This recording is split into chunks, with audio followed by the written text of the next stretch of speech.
क्योंकि वो मालिक की बेटी थी। और जब उसको नौकरी से निकाल दिया उसने झांका भी नहीं उधर, और पहले वो उसको इतना प्यार देती थी शायद माँ भी नहीं दे सकती। तो ऐसे ही हमने इनको मालिक के बच्चे जानकर, और हम सभी यहाँ कष्ट में हैं, दुखी हैं, एक दूसरे को समझकर, जैसे एक सास बहू है और सास बहू का कहते हैं कुत्ते बिल्ली वाला बैर हो जाता है। ऐसा क्यों है? बिना ज्ञान के घाटा जुड़ रहा है। और फिर कहते हैं जैसा दर्द आपने हो ऐसा जान बिराने। अब जैसे घर का मुखिया है, सास है, उसके अधीन पुत्र वधू है, अब उसके साथ दुर्व्यवहार करेगी तो उसकी आत्मा रोएगी, बोल सकती नहीं। तो वो आत्मा की जो पुकार है वह भगवान के दरबार में डिपॉजिट होती है और उसका प्रतिफल बहुत भयंकर होता है। फिर क्या होता है कि कई जगह ऐसा है कि पुत्र वधू इतनी हैवी है सास पर, उसको तंग करती है, तो उस समय ये ज्ञान याद रखना चाहिए कि हम इस काल ने ऐसी व्यवस्था में जोड़ रखे हैं, क्योंकि यहाँ व्यवस्था ऐसी है।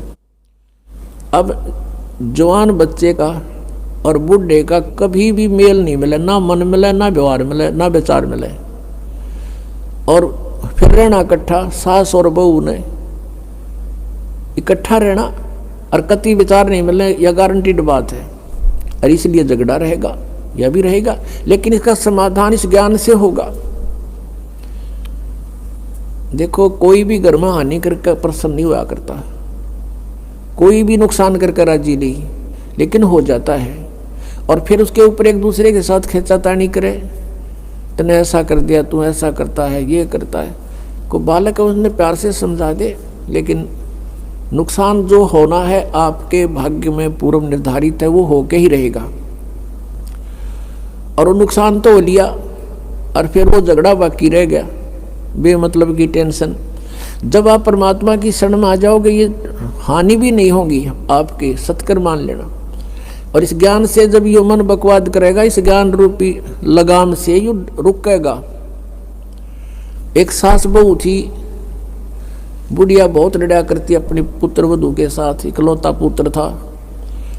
अब बेटा न्यों सोचा करता भाई माँ की बात नहीं मानी तो माँ की आत्मा दुख पाओगी, वो भी अपनी पत्नी को ही धमकाया करता, गलती होती चाहे ना होती, माँ को प्रसन्न करने के लिए। और बुढ़िया बहुत कलियारी थी।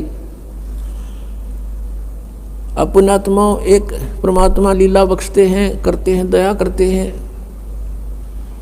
एक बहन सत्संग में जाया करती थी बुढ़िया माई, वो उनके घर चली गई, कुदरती परमात्मा भेजते हैं। और वह बुढ़िया लाग रही कति श्लोक सुनान अच्छी बुंडी कहना अपनी पुत्र वधू को, और वह बेचारी बोल रहा नहीं।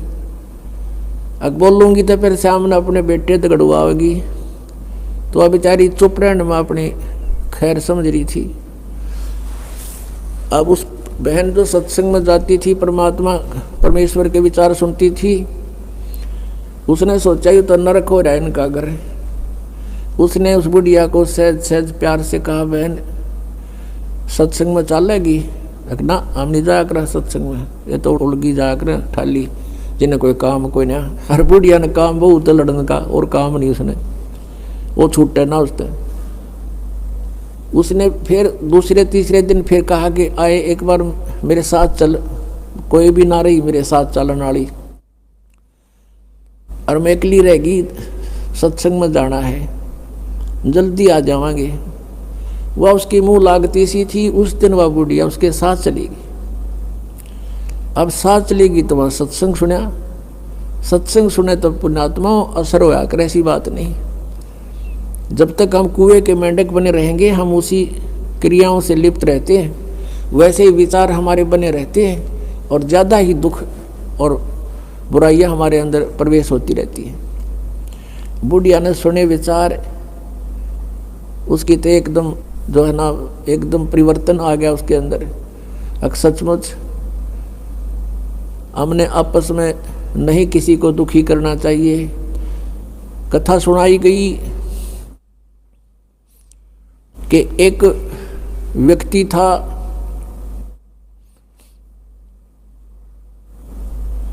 वो कहीं